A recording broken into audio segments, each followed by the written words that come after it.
The Rolex caught the light before I caught my breath. Gold, obscene, heavy. It didn't belong on her wrist. She tilted it toward me like a trophy, smiling. Not nervous, not ashamed. A gift, she said. I didn't ask from whom. I already knew. The name had been circling our house. For months, like a private jet waiting for clearance. A wealthy producer. Money loud enough to bend gravity. A man who believed everything had a price, including married women who felt invisible. She laughed when I kept staring. At least he sees that I exist? The words didn't sting. They calcified. I studied her face instead. The rehearsed indignation. The carefully applied vulnerability. The performance. That's when I realized something simple. She wasn't confessing. She was auditioning. I didn't scream. I didn't throw the watch. I said quietly, "You're not a lover." She blinked. "You're the bait." Her smile fractured for half a second. Just enough. Then her phone buzzed. She didn't silence it. She never did anymore. The change had been gradual. Late-night meetings. A new wardrobe curated for rooms I was never invited to. A perfume too expensive for someone who once called luxury shallow. And then the producer. He entered our lives through stories first. Casual mentions. A mentor. A visionary. A man who understood her potential. I understood something else. I saw how she held her phone like a pulse monitor, how she checked her reflection before answering calls, how she began treating our home like a waiting room. When she showed me the Rolex, she wanted a reaction. Rage would have justified her. Jealousy would have flattered her. Silence unsettled her. "He believes in me," she pressed. I nodded slowly. Predators always believe in their bait. That night I didn't sleep.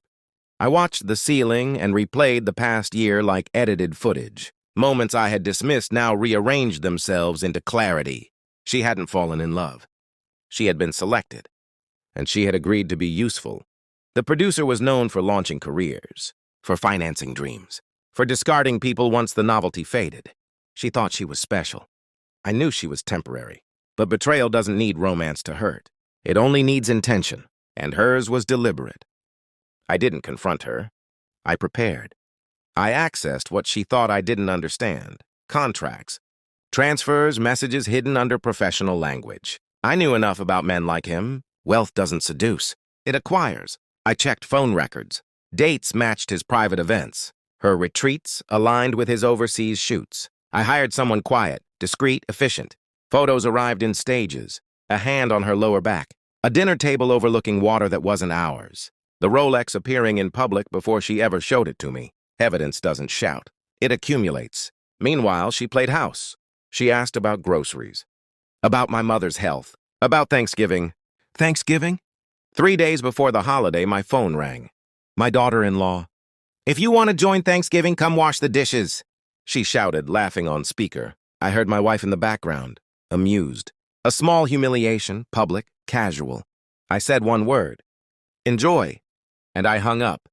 That night I transferred ownership of assets she didn't know I controlled. I finalized a purchase she didn't know existed. A villa in Switzerland. Not rented, owned. Snow outside the windows. Glass walls. Silence that money cannot corrupt. I didn't tell her. I waited. The final confirmation arrived in a sealed envelope. Photographs, clear, indisputable. Him, her, intimate in ways that no ambition justifies. I placed the envelope on the kitchen counter. She walked in, still wearing the Rolex. "What's that?" she asked. "Closure," she laughed. Until she opened it, her face didn't turn red. It drained. "That's not what it looks like." "It's exactly what it looks like." I didn't raise my voice. "I told you," I continued calmly. "You're not a lover. You're the bait." She tried to pivot, to explain industry politics, power dynamics, sacrifices for opportunity. I watched her carefully. She wasn't afraid of losing me. She was afraid of losing him. That told me everything. "I'm filing for divorce," I said. "Effective immediately." Her hand trembled, not from heartbreak, from miscalculation. I left before Thanksgiving.